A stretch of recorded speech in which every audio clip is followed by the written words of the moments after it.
Hi, I'm Kate Miller, Christian Education Director at Dandridge First United Methodist Church.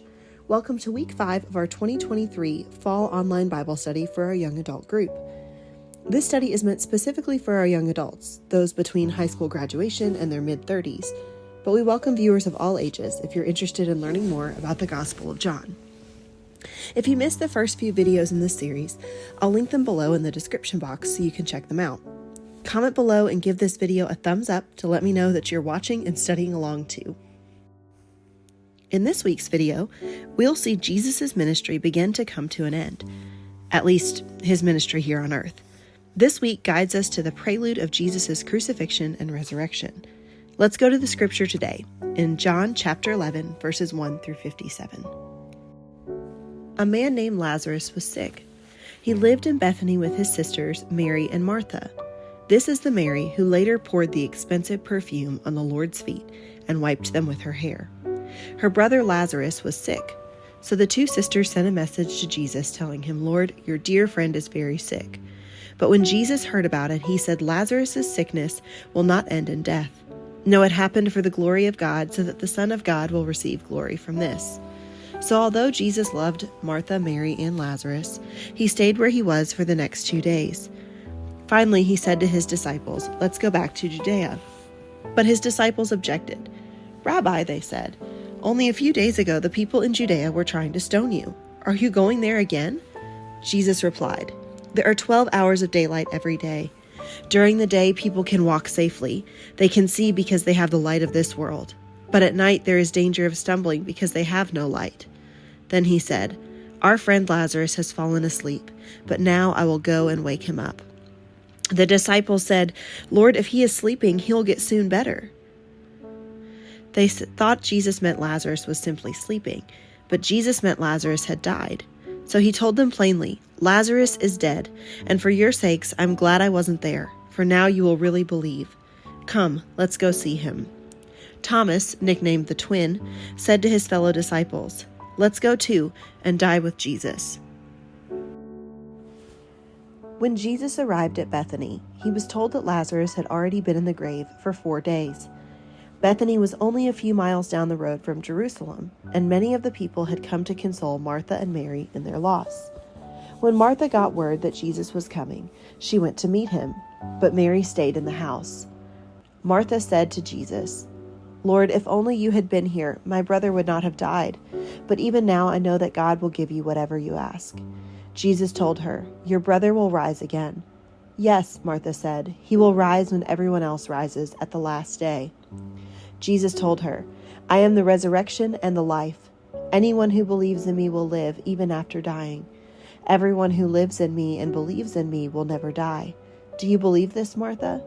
"Yes, Lord," she told him. "I have always believed you are the Messiah, the Son of God, the one who has come into the world from God." Then she returned to Mary. She called Mary aside from the mourners and told her, "The teacher is here and wants to see you." So Mary immediately went to him. Jesus had stayed outside the village, at the place where Martha met him. When the people who were at the house consoling Mary saw her leave so hastily, they assumed she was going to Lazarus' grave to weep. So they followed her there. When Mary arrived and saw Jesus, she fell at his feet and said, "Lord, if only you had been here, my brother would not have died." When Jesus saw her weeping and saw the other people wailing with her, a deep anger welled up within him, and he was deeply troubled. "Where have you put him?" he asked them. They told him, "Lord, come and see."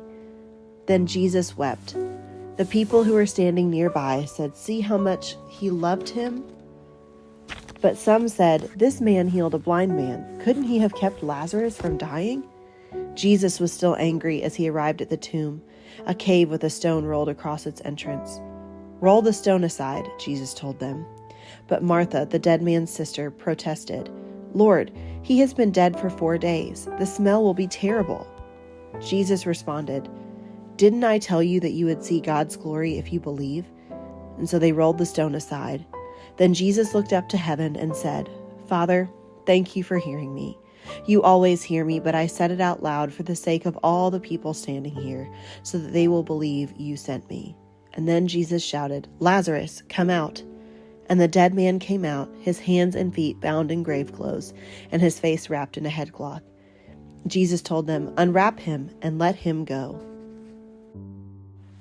Many of the people who were with Mary believed in Jesus when they saw this happen, but some went to the Pharisees and told them what Jesus had done. Then the leading priests and Pharisees called the high council together. "What are we going to do?" they asked each other. "This man certainly performs many miraculous signs. If we allow him to go on like this, soon everyone will believe in him. Then the Roman army will come and destroy both our temple and our nation." Caiaphas, who was the high priest at that time, said, "You don't know what you're talking about. You don't realize that it's better for you that one man should die for the people than for the whole nation to be destroyed." He did not say this on his own. As high priest at that time, he was led to prophesy that Jesus would die for the entire nation, and not only for that nation, but to bring together and unite all the children of God scattered around the world. From that time on, the Jewish leaders began to plot Jesus' death. As a result, Jesus stopped his public ministry among the people and left Jerusalem. He went to a place near the wilderness, to the village of Ephraim, and stayed there with his disciples. It was now almost time for the Jewish Passover celebration, and many people from all over the country arrived in Jerusalem several days early so they could go through the purification ceremony before Passover began. They kept looking for Jesus, but as they stood around in the temple, they said to each other, "What do you think? He won't come for Passover, will he?" Meanwhile, the leading priests and Pharisees had publicly ordered that anyone seeing Jesus must report it immediately so they could arrest him. The scripture today is sort of broken up into two sections. The first is the story of Lazarus, and the second is the story of how the religious leaders of the time react to Jesus' continued ministry. First, let's talk about the story of Lazarus. This isn't the only story in the New Testament where someone is being resurrected from the dead. However, this story of Lazarus being raised by Jesus is so important for two reasons. The first reason this story is important is that it highlights both Jesus' humanity and his divinity. We see Jesus' human reaction to Lazarus' death. He is devastated that his friend has died, and the scripture says, Jesus wept. He has this very human reaction so that we can all identify with him. But the scripture also shows us something divine or supernatural about Jesus. It shows us that he has power over death as he calls upon God's own power, his Father's power, to bring Lazarus back to life. And he calls God Father, showing that he himself is born of heaven. The second reason this particular resurrection story matters so much is that it foreshadows what is to happen to and because of Jesus. Jesus, too, will be raised from the dead by God's own power. He'll be raised from the dead, but we already know that God can do that because he does it with Lazarus here. But it's more special because it's more than a raising of Jesus. It's a promise of resurrection for us all. In verse 25, Jesus tells Martha, "I am the resurrection and the life. Anyone who believes in me will live even after dying." Jesus explains that he is the resurrection we all experience as we move from life on earth into life eternal.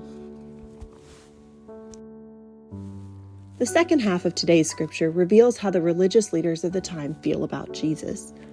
The scripture says that the Pharisees are worried that the miraculous signs Jesus causes will draw negative attention from the Roman Empire, and they fear for their temple.